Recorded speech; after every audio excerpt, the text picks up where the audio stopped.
They never told you this. And honestly, they were never going to. Because in Japan, wealth is not something you announce.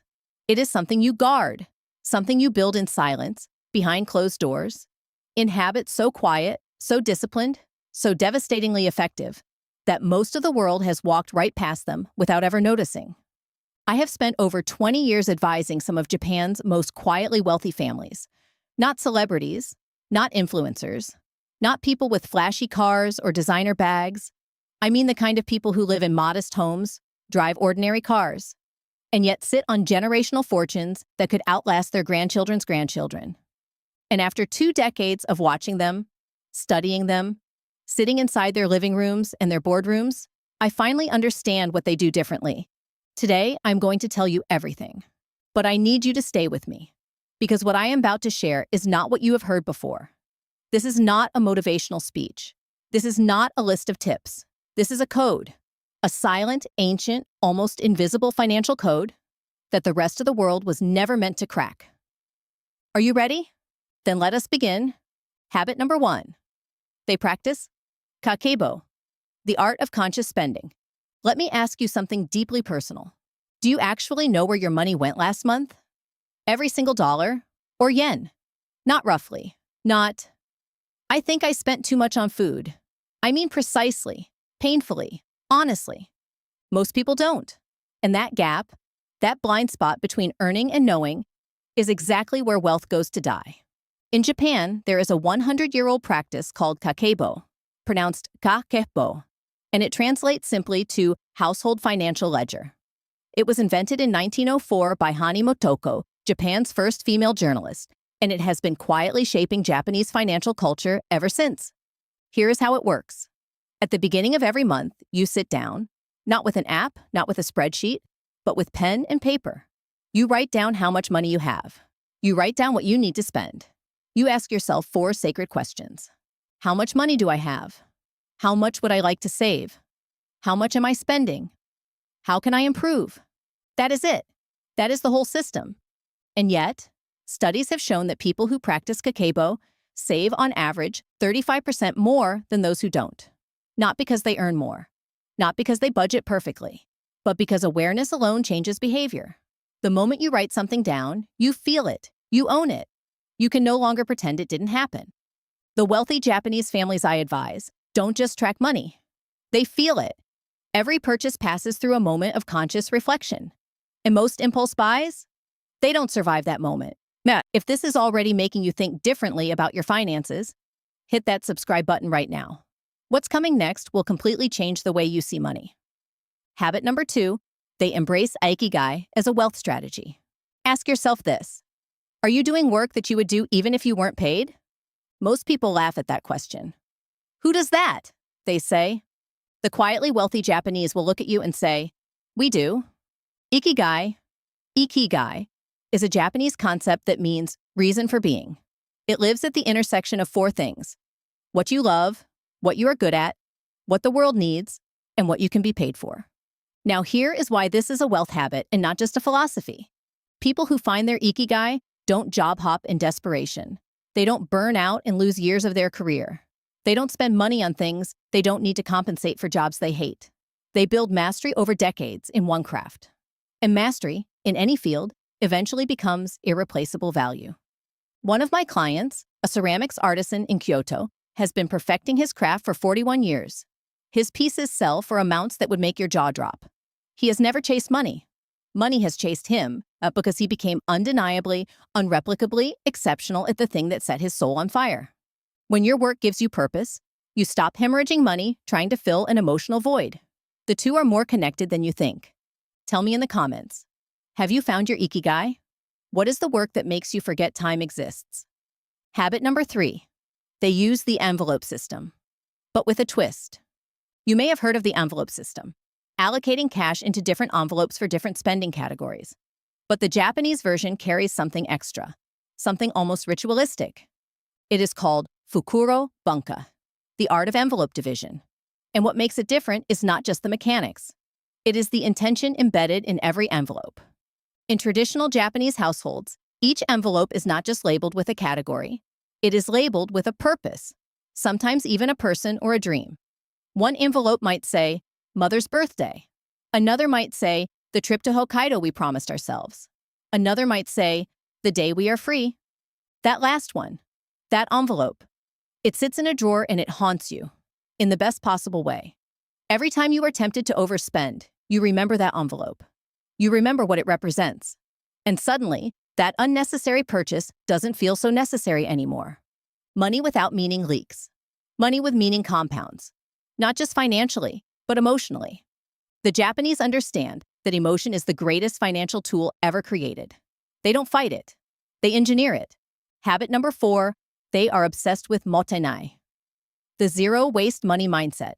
Here is something that will stop you cold. Japan has some of the longest living humans on Earth. Centenarians, people over 100 years old, are more common in Japan than almost anywhere else. And when researchers study these people, they notice something striking beyond just their diet or their health care. They waste nothing. Mottainai is a Japanese term that expresses deep grief over waste. It means something like, what a waste, but it carries a spiritual weight that the translation cannot fully capture. It is not just about recycling. It is a philosophy of total extraction. The idea that everything has value, and to waste anything is to disrespect the effort it took to create it. Applied to money, this principle is devastating in its effectiveness. Quietly wealthy Japanese people do not throw away half-used products. They do not let food spoil. They do not discard functioning items because something newer exists. They repair. They restore. They extract maximum value from everything they own before they consider replacing it. Now think about your life. How much are you wasting right now? Subscriptions you forgot about? Food that rots in the fridge? Clothes worn once? Gadgets replaced because of a minor upgrade? The average American household wastes over $1,800 per year on food alone. That's not counting everything else. In Japan, that number is a fraction. And it's not because they have less. It is because they have been trained, culturally and emotionally, to feel the weight of waste. Subscribe if you are starting to feel where your money has been disappearing. We are only halfway through. And the next habit is the one that separates the truly wealthy from everyone else. Habit number 5, they save before they spend. Saki dori choken. Let me tell you something that broke me when I first understood it. Most people in the world save what's left over after spending.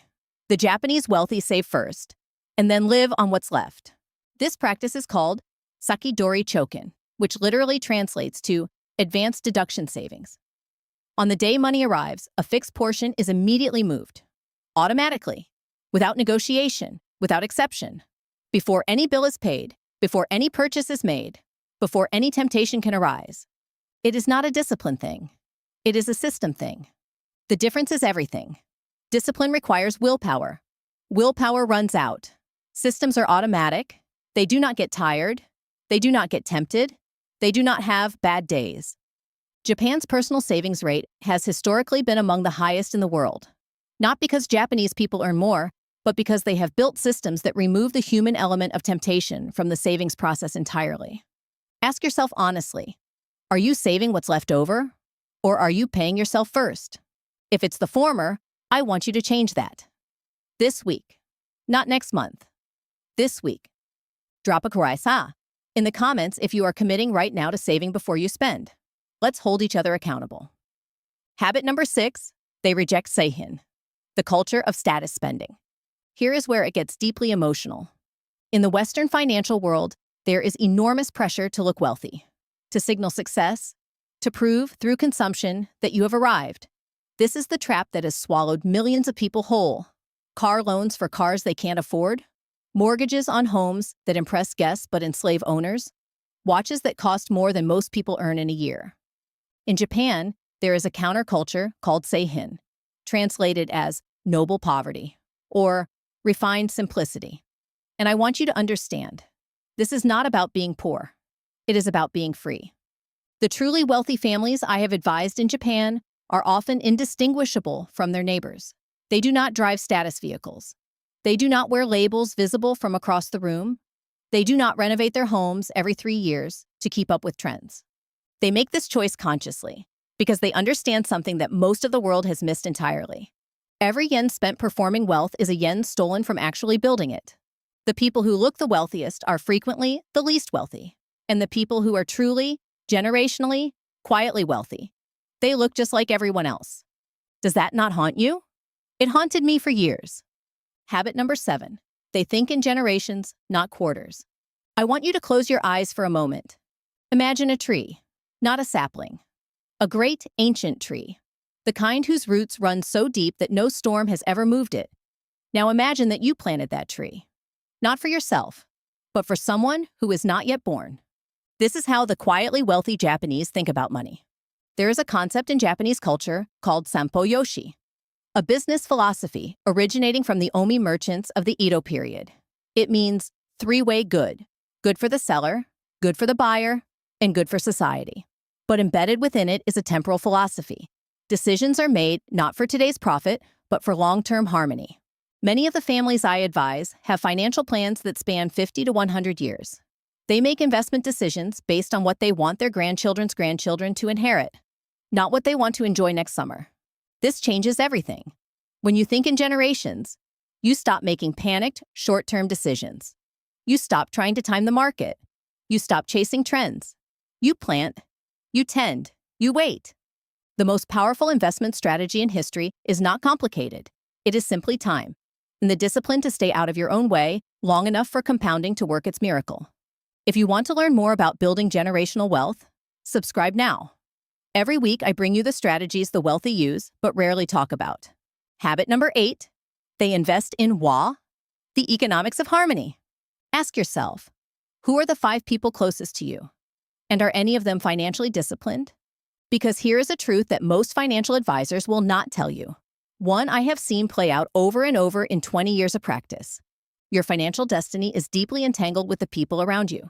In Japanese culture, there is an almost sacred concept called wa, meaning harmony, unity, and peaceful cooperation within a group. And the quietly wealthy Japanese understand that financial harmony within their community is as important as any investment strategy. They lend wisely. They do not lend what they cannot afford to lose. They invest in relationships with other disciplined, long-thinking people. They understand that a network of trustworthy, financially stable individuals is a form of social capital. And social capital, in times of crisis, can be worth more than money in a bank. During the 2011 Tohoku earthquake and tsunami, one of the most devastating natural disasters in modern history, something extraordinary was documented. Communities with strong social bonds recovered dramatically faster than those without. People shared resources. They trusted each other. They rebuilt together. Wa is not just a philosophy, it is a financial survival strategy. Tell me, do your closest relationships support your financial growth or drain it? Be honest. This question might change your life. Habit number 9, they never stop learning. Kaizen, applied to financial intelligence. Kaizen. You may have heard this word in the context of business or productivity. It means continuous improvement, small, incremental, relentless progress. 1% better every single day. But the quietly wealthy Japanese apply Kaizen to their financial education with an intensity that most people reserve only for their careers. They read constantly. They attend lectures. They seek advisors, not to hand over responsibility, but to sharpen their own understanding. They ask questions that seem embarrassingly basic because they have no ego when it comes to learning. And when the financial landscape changes, new tax laws, new market dynamics, new instruments, they adapt quickly, deliberately. One of the most dangerous things I see in the Western relationship with money is financial complacency. The belief that once you have set up a retirement account or made a few investments, you can stop paying attention. You cannot. The world does not stop moving. And money, left unattended in a changing world, has a way of quietly evaporating. The wealthy treat financial education the way athletes treat training. You do not train once and then compete for the rest of your life. You train every day because the competition never stops. What did you read about money last week? Last month? If the answer makes you uncomfortable, that discomfort is important. Listen to it. Subscribe and turn on notifications, because every video I make is a training session designed to compound your financial intelligence over time. Habit number 10. They understand that money is not the goal. Ma is. And now we arrive at the last habit, the one that holds all the others together. The one I have saved for last because, if you are not ready for it, it will sound like a contradiction. After everything I have just told you, after all the saving, the tracking, the investing, the generational thinking, the discipline, the kaizen, the Mottainai, after all of it, the truly wealthy Japanese will tell you, quietly and without hesitation, that money is not the goal. There is a concept in Japanese art and philosophy called ma, a word that has no direct English translation. It refers to the space between things, the pause between notes in music that gives the melody meaning, the gap between words that allows them to breathe, the stillness between moments. The wealthy families I have sat with, the ones with the quiet fortunes, the multi-generational plans, the impeccable discipline, they have built all of this wealth not to accumulate, but to create ma in their lives. Space, time, freedom, the ability to be fully present in the moments that matter most. Money, to them, is a tool for building a life with enough white space to actually live it. And this is the habit that broke my heart the first time I truly understood it. Because I looked at the world around me. I looked at people running themselves into the ground for a number in an account. I looked at families fractured by financial stress. I looked at brilliant, hardworking people dying without ever having lived. And I thought, how many of us are building a prison and calling it security? The Japanese quietly wealthy are not chasing money. They are chasing freedom. And the beautiful, painful, extraordinary irony is that their relationship with money, their discipline, their patience, their silence, is precisely what gives them that freedom. Final words from your narrator. 20 years ago, I sat across a table from an 84-year-old Japanese man who had never driven a luxury car, never worn a designer watch, and never owned a home larger than what his family needed. He had quietly accumulated enough wealth to fund 4 generations of his family. Education, healthcare, business ventures, dreams, all of it provided for. I asked him what his secret was. He was quiet for a long time. Then he said, I never spent money to impress people I did not love. I never made decisions I could not explain to my grandchildren. And I never forgot that the goal was never the money. The goal was always the morning, waking up with nowhere I had to be and everywhere I wanted to go. I have never forgotten those words. And I hope, after today, neither will you. Which of these 10 habits hit you the hardest? Drop it in the comments. I read every single one. If this changed something in you, subscribe. Share this with one person who needs to hear it, because the habits that build wealth are best practiced in community. Turn on notifications, because next time, I'm going to show you the one Japanese investment strategy that the banks desperately hope you never discover. Until then, spend less than you earn, save more than you think you need, and build a life with enough silence in it to actually hear yourself think.